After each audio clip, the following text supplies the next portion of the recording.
அல்ஹம்துலில்லாஹி ரபில் ஆலமீன். அல்லஹும்ம ஸல்லி அலா முஹம்மதின் வ ஆலி முஹம்மதின் வபாரிக் வசல்லிம் அலைஹி. அஸ்ஸலாமு அலைக்கும் வரஹ்மத்துல்லாஹி வபரகாத்துஹு. வெல்கம் டு வாய்ஸ் ஆஃப் ஈமான். எல்லாரும் எப்படி இருக்கீங்க? நல்லா இருக்கீங்களா? அல்ஹம்துலில்லாஹ். அல்லாஹ் சுப்ஹானஹு வ தஆலா உங்களுக்கு நீண்ட ஆயுளையும் ஆரோக்கியத்தையும் வழங்க வேண்டும் என்று துவா செஞ்சு ஆரம்பிக்கிறேன். ரமதான் மாதம் புனித மாதம், ஒரு பரக்கத்தான மாதம் இது. இந்த மாதத்துல நம்முடைய அமல்களுக்கு எல்லாம் அதிகமான கூலிகள் கிடைக்கப்பெறும். நாம கேட்டது அல்லாஹ்விடத்தில் கிடைக்கும் சொல்லிட்டு நம்ம எல்லாருக்கும் தெரிஞ்ச விஷயம். அதன்படி எல்லாரும் அமல்களை செஞ்சுட்டு வருவாங்க. அல்லாஹ்விடம் நாம கேட்பதற்கு நிறைய விஷயங்கள் இருக்கு. உதவி கேட்கணும்னா நம்ம சொல்லிக்கொண்டே போகலாம். டைம் நமக்கு பத்தவே பத்தாது. அந்த அளவுக்கு நம்ம சுத்தி பிரச்சனைகள் இருக்கும். நிறைய தேவைகள் நிறைவேற வேண்டியிருக்கும். நிறைய கஷ்டங்கள் தீர வேண்டியிருக்கும். இதற்காக எந்த துவாக்கள் ஓதுவது, எதை விடுவது சொல்லிட்டு சில நேரங்கள்ல குழம்பி போய் இருப்போம். நிறைய துவாக்கள் திக்ருகள் எடுத்திருப்போம். இருந்தும் நம்முடைய எல்லா தேவைகளும் நிறைவேறி இருக்குமா இந்த ரமதான் மாதத்துல கேட்டா நிறைய பேருக்கு இருக்காது. ஒரு பாதி தேவைகள் நிறைவேறிருக்கும், சில பேருக்கு கால்வாசி நிறைவேறிருக்கும், இன்னும் நிறைய தேவைகள் இருக்கும் நமக்கு. அது மாதிரி கஷ்டங்கள், எல்லா கஷ்டங்களும் இந்த ரமதான் மாதத்தோட முடிந்திருக்குமா கேட்டா இன்னும் கொஞ்சம் இருக்கும். நாம் எவ்வளவு கேட்டாலும் நிச்சயமா அல்லாஹ் இந்த மாதத்தில் நமக்கு தருவான். அதில் எந்த சந்தேகமும் இல்லை. இருந்தாலும் அந்த தேவைகள் நிறைவேறாமல் இருக்குது, கஷ்டங்கள் தீராமல் இருக்குன்னா அதை குறித்து நாம் கொஞ்சம் அலட்சியம் காட்டியிருப்போம். அதாவது ஏதாவது ஒரு தேவையை மட்டும் கொஞ்சம் அதிகமாக அல்லாஹ் கிட்ட கேட்டுக்கிட்டே இருந்திருப்போம், ஒரு தேவையை விட்டுருப்போம். இப்போ ஒரு தேவையை நீங்கள் திரும்ப திரும்ப ஒவ்வொரு வேலை தொழிலுக்கு பிறகு நீங்கள் கேட்டுக்கிட்டே இருக்கீங்க. ஒரு கஷ்டத்தை இதை நீக்க சொல்லி அல்லாஹிடம் கேட்டுக்கிட்டே இருக்கீங்க. அந்த கஷ்டம் கண்டிப்பாக நீங்கும், அந்த தேவை கண்டிப்பாக நிறைவேறும். ஆனால் நமக்கு சுற்றி நிறைய பிரச்சனைகள் இருக்குது பார்த்தீங்களா? எல்லாமே ஒரு சேர நிறைவேறும்னா நாம் அதை ரிப்பீட்டடாக கேட்டுக்கிட்டே இருக்கணும். ஆனால் அதுக்கு நமக்கு டைம் இருக்குமா கேட்டால் நிறைய பேருக்கு இருக்காது. இதுலேயும் ஒரு ரகசியம் இருக்குது. நம்முடைய எல்லா தேவைகளும் நிறைவேறணும், எல்லா கஷ்டங்களும் இந்த மாதத்தோடு நீங்கணும் அப்படின்னு நினச்சா ஒரு துவா இருக்குது. அந்த துவாவை நீங்கள் இந்த மாதம் முழுக்க ரிப்பீட்டடாக ஓதிட்டு வந்தால் போதும். நீங்கள் என்ன எதிர்பார்க்குறீங்களோ அதை விட சிறந்ததை நிச்சயமாக அல்லாஹ் உங்களுக்கு தருவான். அந்த அளவுக்கு சிறப்பான ஒரு துவா. நிறைய பேர் இதை விட்டுருப்பாங்க. ஒரே ஒரு வரி துவா தான் இது. நிறைய பேர் ஓதாமல் விட்டுருப்பாங்க. அந்த அளவுக்கு ஞாபகம் வராது. எத்தனையோ துவாக்கள் திக்ருகள் வந்துக்கிட்டே இருக்கும். இந்த துவாவை மறந்துருப்பாங்க. இந்த துவாவை கொஞ்சம் ஞாபகப்படுத்தி இந்த மாதம் முழுக்க நீங்க ஓதி பாருங்க. இன்ஷா அல்லாஹ் எல்லா காரியமும் கைகூடி வரும். இந்த ஒரு மாதத்துல உங்களுக்கு ஞாபகப்படுத்தவே இன்னைக்கு இந்த துவாவோட நான் வந்திருக்கேன். இந்த துவாவை ஓதி இன்ஷா அல்லாஹ் உங்க பிரச்சனைகள் தீரணும்னு சொல்லிட்டு நான் அல்லாஹ் கிட்ட துவா செஞ்சுக்கிறேன். அந்த துவா வேற எதுவுமே இல்லை. நபி ஸல்லல்லாஹு அலைஹி வஸல்லம் அவர்கள் தன்னுடைய சிறிய தந்தைக்கு கற்றுத்தந்த அழகிய ஒரு துவா, சுருக்கமான துவா. இந்த துவாவில் நமக்கு தேவையான எல்லா விஷயங்களும் அடங்கியிருக்கு. நபி ஸல்லல்லாஹு அலைஹி வஸல்லம் அவர்கள் கற்றுத்தந்த போது அவருடைய சிறிய தந்தைக்கு அப்போ புரியல. சின்ன துவாவா இருக்கே, இது எப்படி என்னுடைய பிரச்சனைகளை தீர்க்கும் சொல்லிட்டு வேற துவாவை கற்றுத்தாருங்க அப்படி சொல்லிட்டு மறுபடியும் வந்து கேட்கும்போது திரும்பவும் நபி ஸல்லல்லாஹு அலைஹி வஸல்லம் அவர்கள் இந்த ஒரு துவாவை தான் கற்றுத்தராங்க. அந்த துவா என்ன? அல்லாஹும்ம இன்னி அஸ்அலுக அல் ஆஃபியா. அல்லாஹும்ம இன்னி அஸ்அலுக அல் ஆஃபியா.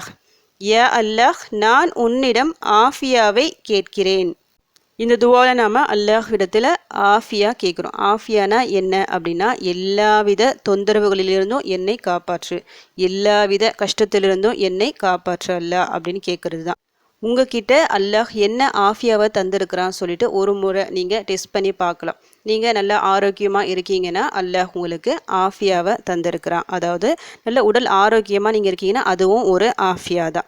உங்களுக்கு வாழ்வதற்கு போதிய பணம் இருக்குது, உங்கள் செலவு போக உங்களுக்கு பணம் கொஞ்சம் மிஞ்சி இருக்குது, கடன் இல்லாமல் நீங்கள் இருக்கிறீங்கன்னா நீங்கள் ஆஃபியாவில் இருக்கிறீங்க அப்படின்னு அர்த்தம். உங்கள் பிள்ளைகள் பாதுகாப்பாக இருக்கிறாங்க. இப்போ காலையில் ஸ்கூலுக்கு போகிறாங்க, வெளியே போகிறாங்க, போயிட்டு நல்லபடியாக திரும்பி வராங்கன்னா உங்கள் பிள்ளைகள் ஆஃபியாவில் இருக்கிறாங்க. அந்த ஒரு திருப்தியை, மன சந்தோஷத்தை அல்லாஹ் தரான். இது மாதிரி ஒவ்வொரு விஷயம் உங்ககிட்ட இருக்கிற நிறைகளை கொஞ்சம் பாருங்க. என்ன நிறைகள் இருக்கோ அது எல்லாமே ஆஃபியாவில் அடங்கும். இப்போ எதுவுமே உங்ககிட்ட இல்லை, அதாவது கடனாக இருக்குது, வறுமையாக இருக்குது, போதிய பணம் இல்லை, வேலைக்கு போறீங்க, வருமானம் வருது, இருந்தாலும் அந்த வருமானம் பத்த மாட்டேங்குது, நோய் நொடிகளாக இருக்குது, உடம்புல ஆரோக்கியம் இல்லாமல் இருக்குது, பிள்ளைகளால் நிறைய பிரச்சனைகள் இருக்குது, பிள்ளைகளுக்கு பாதுகாப்பு இல்லாமல் இருக்குது, நோய் நொடிகளாக உங்களுக்கு வருது, ஆரோக்கியம் இல்லாமல் இருக்கிறாங்க, இது மாதிரி நிறைய விஷயங்கள் இருக்குது, கணவன் மனைவிக்குள்ள சண்டை பிரச்சனைகள், இது எல்லாமே நீங்கள் கேட்குற இந்த ஆஃபியா துவாவின் மூலமாக நிச்சயமாக தீரும். எல்லாருக்கும் என்னென்னவோ பிரச்சனைகள் இருக்கும்ல, உங்களுக்கு தெரியும் நமக்கு என்ன தேவை, நம்ம பிரச்சனை என்ன நீங்கணும் சொல்லிட்டு. அந்த நியத்தை வச்சு இந்த ஒரு துவாவை நீங்கள் ஓதிட்டே வரும்போது இன்ஷா அல்லாஹ் அனைத்து வித தொந்தரவுகளிலிருந்து கஷ்டத்திலிருந்து அல்லாஹ் நிச்சயமாக உங்களுக்கு பாதுகாப்பு தருவான். இந்த ரமதான் மாதத்தை பொறுத்த வரைக்கும் நீங்கள் அல்லாஹ்விடம் என்ன கேட்டாலும் எவ்வளவு கேட்டாலும் நிச்சயமாக அவன் தருவான். கணக்கு இல்லாமல் எவ்வளவு வேணாலும் கேட்கலாம்.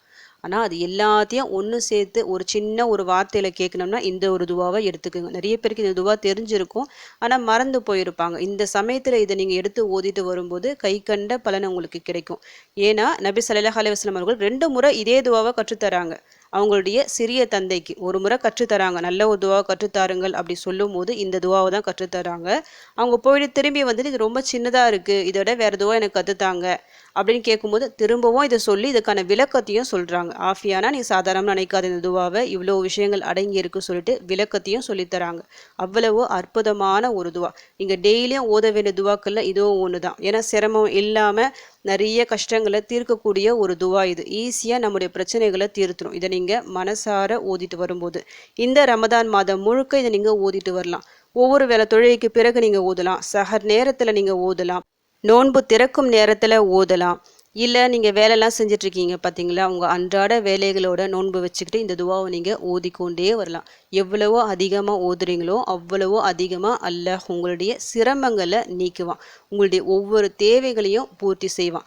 இந்த ஒரு துவா உங்களுக்கு மட்டும் இல்லை, உங்கள் மொத்த குடும்பத்திற்கும் பாதுகாப்பை பெற்றுத்தரும். எல்லாரும் சிறப்பாக சந்தோஷமாக வாழ்கிற ஒரு நல்ல ஒரு சூழ்நிலையை இந்த ஒரு துவா உங்களுக்கு உருவாக்கி தரும். கணக்கில்லாமல் ஓதுங்க.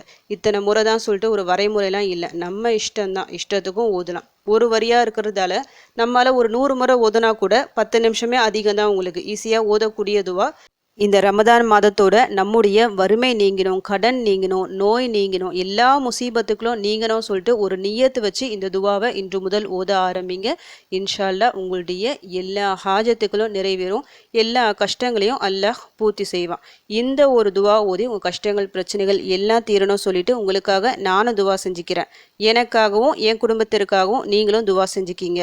அல்ஹம்துலில்லாஹ். இந்த வீடியோ உங்கள் எல்லாருக்கும் யூஸ்ஃபுல்லாக இருக்கும்னு நினைக்கிறேன். நீங்கள் தெரிஞ்ச இந்த விஷயத்தை மற்றவங்களுக்கும் எத்தி வைங்க. இதன் மூலம் அவர்களும் பலனடையலாம். இன்ஷா அல்லாஹ். அடுத்த பதிவில் சந்திக்கலாம். ஜஸக்கல்லாஹு கைரன் கசீரா. அஸ்ஸலாமு அலைக்கும் வரஹ்மத்துல்லாஹி வபரகாத்துஹு.